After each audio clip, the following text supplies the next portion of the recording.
Hello बच्चों, चलिए प्रश्न देखते हैं। कहता है टिप्पणी लिखिए, और टिप्पणी लिखने के लिए प्रश्न है हमारे पास C3 और C4 पादपों में अंतर। यहाँ पूछा जा रहा है C3 और C4 पादप में क्या क्या अंतर है ये बताना है। तो चलिए देखते हैं। सबसे पहले इससे संबंधित हम लोग मुख्य अवधारणा देख लेते हैं। यह जो C3 और C4 पादप है, दोनों में जो है अप्रकाशिक अभिक्रिया होता है। ये दोनों जो है जैसे प्रकाश संश्लेषण की यह क्या हो जाती है, अप्रकाशिक अभिक्रिया है,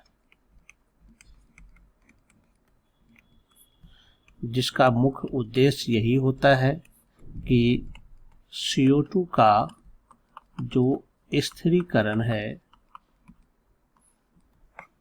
वह ग्लूकोज में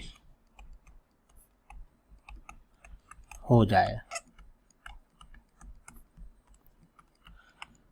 तो थोड़ा सा अंतर है दोनों में। हम लोग चलिए देखते हैं दोनों के बीच में क्या अंतर हो सकता है। हम कुछ लक्षणों के आधार पर इसे करने की कोशिश करते हैं। एक तरफ लेते हैं C3 और एक तरफ लेते हैं C4। दोनों पादप के बारे में हम लोग जानते हैं क्या अंतर होगा। पहला अंतर अगर हम लेते हैं तो सबसे पहले हमें पत्ती की आंतरिक संरचना में अगर हम देखेंगे तो इसमें C3 पादप में सामान्य पत्ती संरचना होती है, और इसमें जो होता है इसमें क्रांज एनाटोमी होता है। क्रांज आंतरिक संरचना, इसमें का मतलब ये हो जाता है कि इसके बंडल शीथ वाले में भी हरितलवक होता है। यानी कि यहाँ पर जो C3 में अंधकार अभिक्रिया होता है या अप्रकाशिक अभिक्रिया होता है, यानी CO2 का स्थिरीकरण जो होगा, स्थिरीकरण मेसोफिल में होता है। यानी एक ही प्रकार का कोशिका इसमें भाग लेता है, जबकि इसमें जो है मेसोफिल के अलावे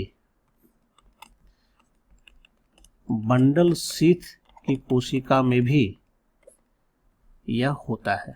यानी कि दोनों इसमें शामिल होगा, बंडल शीथ भी और मेसोफिल भी इसमें शामिल होता है। इसके अलावे इसमें जो C3 पादप में CO2 को जो ग्रहण करता है,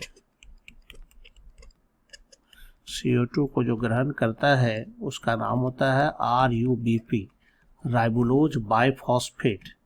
जबकि इसमें जो होता है CO2 को जो ग्रहण करता है, CO2 को ग्रहण करने के लिए यहाँ पर होता है PEP, फॉस्फोइनोल पायरुविक एसिड या पायरुवेट। और इसके लिए जो पहला एंजाइम यूज होता है मेसोफिल में CO2 को ग्रहण करने के लिए, वह होता है रूबिस्को एंजाइम। जबकि इसमें रूबिस्को नहीं होता है, इसमें होता है PEP कार्बोक्सिलेज। ये एंजाइम इसमें होता है जो कि इस CO2 के ग्रहण में मदद करता है, जबकि RUBP को जो है CO2 के साथ मिलाने में रूबिस्को का योगदान रहता है। इसमें जो प्रथम अस्थाई यौगिक बनता है C3 पादप में, वह होता है PGA, जो कि 3 कार्बन का होता है।